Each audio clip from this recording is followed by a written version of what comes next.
चलिए आगे बढ़ते हैं, बात उत्तर प्रदेश की सियासत की कर लेते हैं। दरअसल बरेली हिंसा मामले पर अब सियासत तेज हो गई है। लखनऊ से खबर बता दें, समाजवादी पार्टी का डेलीगेशन आज बरेली जाएगा। 14 सदस्य डेलीगेशन आज बरेली जाएगा। बरेली की रिपोर्ट अखिलेश यादव को सौंपी जाएगी। समाजवादी पार्टी के 5 सांसद डेलीगेशन में शामिल हैं, जिसमें आपको बता दें कि जियाउर रहमान बर्क, नीरज मोरे जाएंगी बरेली और हरेंद्र मलिक, इसके अलावा मोहिबुल्लाह नदवी डेलीगेशन में शामिल हैं। प्रतिनिधिमंडल का नेतृत्व करेंगे और माता प्रसाद पांडे कानून व्यवस्था से जुड़े मुद्दों का जायजा लेने जा रहे हैं। तो डेलीगेशन अलर्ट मोड पर है। प्रशासन इसे लेकर लगातार देखिए तैयारियां इस वक्त करता हुआ नजर आ रहा है। भारी पुलिस बल की भी तैनाती वहां पर कर दी गई है, क्योंकि बरेली में अभी स्थिति तनावपूर्ण बनी हुई है। और इसी बीच समाजवादी पार्टी का जो डेलीगेशन है वो बरेली जाएगा। हालांकि इसकी इजाजत नहीं है और इसके बावजूद भी वहां पर जिस तरीके से सियासत देखने को मिल रही है, इसे लेकर पूरा अमला इस वक्त बरेली में नजर आ रहा है पुलिस प्रशासन का। सिद्धार्थ हमारे साथ तमाम जानकारी के साथ जुड़ चुके हैं। सिद्धार्थ, परमिशन नहीं है बरेली जाने की क्योंकि हालात वहां पर तनावपूर्ण बने हुए हैं, लेकिन इस बीच समाजवादी पार्टी का डेलीगेशन बरेली जाने की तैयारी, कब पहुंचेगा डेलीगेशन वहां पर? देखिए, बिल्कुल जो ताजा अपडेट निकलकर सामने आ रहा है कि समाजवादी पार्टी का जो डेलीगेशन जाना है तो उसको नोटिस थमा दिया गया है। तो कहीं ना कहीं कल ही प्रशासन ने स्पष्ट कर दिया था कि अभी वहां ये स्थिति नहीं है कि कोई जाए, और खास करके राजनीतिक दलों को जाने की अनुमति नहीं है। तो अभी तक जो खबरें निकलकर सामने आ रही कि डेलीगेशन को रोक दिया गया, उसको नोटिस दे दिया गया है। और आपको बता दें, जिन जिन जिलों से जाना था वहां पर भी पूरी तरीके से पुलिस अलर्ट मूड पर चली गई। और सबसे महत्वपूर्ण ये है कि प्रशासन का कहना है कि अभी वो स्थिति नहीं है, स्थिति संवेदनशील है और कोई भी राजनीतिक दल अभी नहीं आ सकते जिले में। तो कहीं ना कहीं जो खबरें निकलकर सामने आ रही है, नोटिस थमा दिया गया है डेलीगेशन को जी। और ये पुलिस को अलर्ट मूड पे कर दिया गया और जिन नेताओं को जाना है उनके घर के सामने भी पुलिस को कहीं ना कहीं पुलिस का पहरा बढ़ा दिया गया। और आपको बता दें, बरेली की बात कर लें तो बरेली में पुलिस पूरी तरीके से अलर्ट मूड पर है। लगातार जिन जिलों से कहीं ना कहीं डेलीगेशन को जाना था वहां पर भी पुलिस पूरी तरीके से अलर्ट मूड पर। और कल ही साफ शब्दों में प्रशासन ने यह कह दिया था कि अभी वो स्थिति नहीं है और आप नहीं जा सकते, किसी भी राजनीतिक दल को हम अनुमति नहीं दे सकते। देखिए, सबसे महत्वपूर्ण है शांति व्यवस्था। कल जिस तरीके से शांतिपूर्ण तरीके से पूरे उत्तर प्रदेश में नमाज पढ़ी गई और खास करके बरेली में पूरी तरीके से प्रशासन अलर्ट मूड पर था, भारी सुरक्षा लगाई गई थी। और आपने देखा होगा पुनीता की किस तरीके से। ठीक है सिद्धार्थ, मैं आपके पास आऊंगी। बड़ी खबर सामने आ रही है, बरेली जाने वाले सपा डेलीगेशन को पुलिस ने रोका है। सपा प्रतिनिधिमंडल को पुलिस ने नोटिस थमाया है। सपा प्रतिनिधिमंडल को बरेली जाने की परमिशन नहीं है, ये बड़ी खबर। देखिए, तैयारियां हो रही थी समाजवादी पार्टी के डेलीगेशन की ओर से बरेली जाने की, लेकिन नोटिस थमाया गया है। और सिद्धार्थ मैं आपके पास आऊंगी। नोटिस जिसका जिक्र आप कर रहे थे कि नोटिस तो दे दिया गया है, अब अगला कदम क्या होगा समाजवादी पार्टी की डेलीगेशन का? क्या बरेली जाने पर अभी भी अड़े हुए हैं?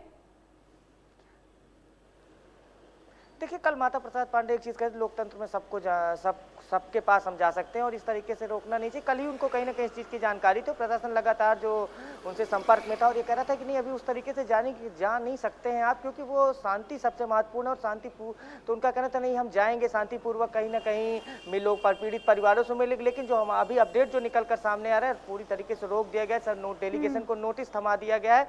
तो अब कहीं ना कहीं अब ऐसा लग रहा है कि डेलीगेशन नहीं जाएगा। लेकिन कहीं ना कहीं समाजवादी पार्टी के नेता अभी तो कैमरे के सामने आकर किसी ने कुछ नहीं बोला है। और आपको बता दें, जो समाजवादी पार्टी का जो डेलीगेशन है, जिन लोगों को जाना था वहां पर उनके घरों के सामने भारी फोर्स तैनात कर दी गई। और जो रास्ते हैं, जिन रास्तों से उन्हें जाना था वहां पर भी पुलिस पूरी तरीके से अलर्ट मूड पर। कल ही बरेली प्रशासन ने बिल्कुल साफ कर दिया था कि कोई किसी भी तरीके से किसी भी राजनीतिक दल का भी आने की यहाँ हो सकता नहीं, क्योंकि देखिए, सबसे फिर हम लगातार ये चीज कहेंगे, सबसे महत्वपूर्ण है शांति बनाए रखना। और उत्तर प्रदेश में लगातार सरकार ये कोशिश कर रही है कि सब जगह पर शांति रहे। कल शांतिपूर्वक पूरे दिन कहीं ना कहीं शांतिपूर्वक तरीके से कल पूरे दिन जिस तरीके से नमाज पढ़ी गई और प्रशासन पूरी तरीके से अलर्ट मूड पर। तो प्रशासन ये चाहता है कि कुछ दिन कोई भी राजनीतिक दल ना आए और ऐसे माहौल नहीं है, अभी संवेदनशीलता है। और कहीं ना कहीं अब जिस तरीके से समाजवादी पार्टी को रोक दिया गया अब जी बिल्कुल। और देखिए ना सिद्धार्थ, जब बरेली में हिंसा होती है तो स्टेटमेंट समाजवादी पार्टी के किसी नेता की तरफ से नहीं आता है, और जब वहां पर बार बार पुलिस की तरफ से ये कहा जा रहा है कि स्थिति अभी वहां पर सामान्य नहीं है, संवेदनशील पूरा माहौल वहां पर बना हुआ है, इसके बावजूद भी अगर वहां पर जाना सपा के डेलीगेशन का क्या बताता है? क्या इस पूरे मामले को राजनीतिक रंग देने की कोशिश अब हो रही है समाजवादी पार्टी की तरफ से? देखिए, बिल्कुल अब कहीं ना कहीं सवाल उठ रहे हैं। सियासत शुरू हो गई है कहीं ना कहीं बरेली हिंसा पर। बड़ा सवाल उठता है कि जब सब कुछ शांतिपूर्ण तरीके से चल रहा है और इस तरीके से सब कुछ साफ दिख रहा है और मास्टरमाइंड की गिरफ्तारी हो गई है, प्रशासन ने लगभग 83 लोगों को गिरफ्तार कर लिया है, कल नमाज शांतिपूर्ण तरीके से बीत गई, तो अभी डेलीगेशन जाने को लेकर क्या जरूरत आ गई, इसको लेकर भी सवाल उठने लगे हैं।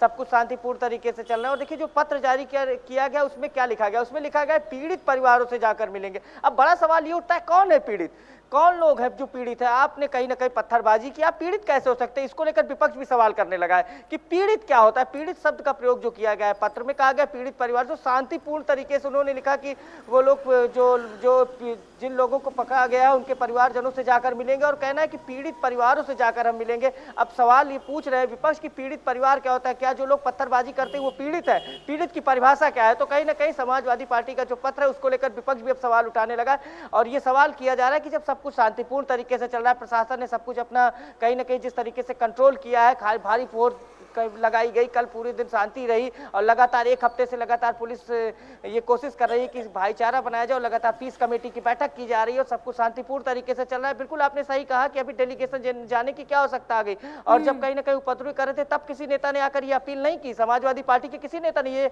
विपक्ष भी सवाल कर रहा है और कहीं ना कहीं बीजेपी भी ये सवाल कर रही है कि आप ये सवाल तो उठेंगे ना कि क्यों आपने आकर ये नहीं कहा कि सब कुछ शांतिपूर्ण तरीके से हो जाए, आप कोई आके प्रेस कॉन्फ्रेंस कर दिए होते कि नहीं सब कुछ शांतिपूर्ण तरीके से रहिए और भाईचारा बनाई। तो कहीं ना कहीं अब सियासत भी शुरू हो गई है कहीं ना कहीं बरेली हिंसा में। लेकिन फिर वही सवाल उठता है कि ये समय क्या डेलीगेशन भेजने का सही समय है, ये बड़ा सवाल उठता है। तो पुनीता अब सवाल तो उठेंगे और जवाब भी देना होगा। अब मौजूदा समय प्रशासन पूरी तरीके से अलर्ट मोड पर और सरकार पूरी तरीके से अलर्ट मोड पर, लगातार जो मॉनिटरिंग की जा रही है, चाहे डीजीपी कार्यालय से भी लगातार मॉनिटरिंग की जा रही है और किसी भी राजनीतिक दल को वहां पर जाने के लिए किसी भी प्रकार से कोई छूट नहीं दी जाएगी। ऐसा कल प्रशासन ने बिल्कुल साफ शब्दों में कह दिया था और समाजवादी पार्टी की जो नेता है, जो डेलीगेशन है, जो नेता प्रतिपक्ष की बात कर ले माता प्रसाद पांडे, उनसे भी कहीं ना कहीं पुलिस ने कहीं ना जो बात की थी और कहा था कि अभी जाने की आवश्यकता नहीं, अभी उस तरीके से माहौल नहीं है, आप कुछ दिनों बाद जाइए। तो कहीं ना उनका कहना था नहीं, लोकतंत्र में आप कहीं भी जा सकते हैं, हमारा अधिकार है विरोध जताना, हम पीड़ित परिवारों से मिलेंगे। अब पीड़ित परिवार कौन है, इसको लेकर सवाल उठने लगे हैं। क्या जो लोग पत्थरबाजी करते हैं वो पीड़ित परिवार की, उनकी परिभाषा वो पीड़ित परिवार में आते हैं क्या, किसकी आप पैरवी करने जा रहे हैं? अब ये कहीं ना कहीं बीजेपी इसको लेकर सवाल पूछ रही है कि कौन है पीड़ित। जी पुनीता। बिल्कुल, और देखिए लोकतंत्र की बात वो कहते हैं, लेकिन ये भी तो है ना कि अगर वहां पर स्थिति सामान्य नहीं है तो वहां पर अभी जाने की जब इजाजत भी नहीं है, अगर आपको पीड़ित परिवारों से बातचीत भी करना है तो आपको थोड़ा इंतजार करना होगा। जब एक बार हालात सामान्य हो जाए फिर आप जाकर बरेली में जाइए, वहां पर स्थिति का जायजा लीजिए। लेकिन अभी स्थिति सही नहीं है तो जाना भी सही नहीं होगा, ये बार बार पुलिस की तरफ से भी कहा गया। लेकिन देखना यही होगा कि नोटिस देने के बाद अगला कदम क्या होता है समाजवादी पार्टी का। बहुत शुक्रिया सिद्धार्थ तमाम जानकारी देने के लिए। चलिए आगे बढ़ते एक और बड़ी खबर सामने आ रही है उड़ीसा से। उड़ीसा के कटक में मूर्ति विसर्जन के दौरान झड़प हो गई। कटक में 2 पक्षों में झड़प हुई, पथराव भी हुआ। झड़प में कई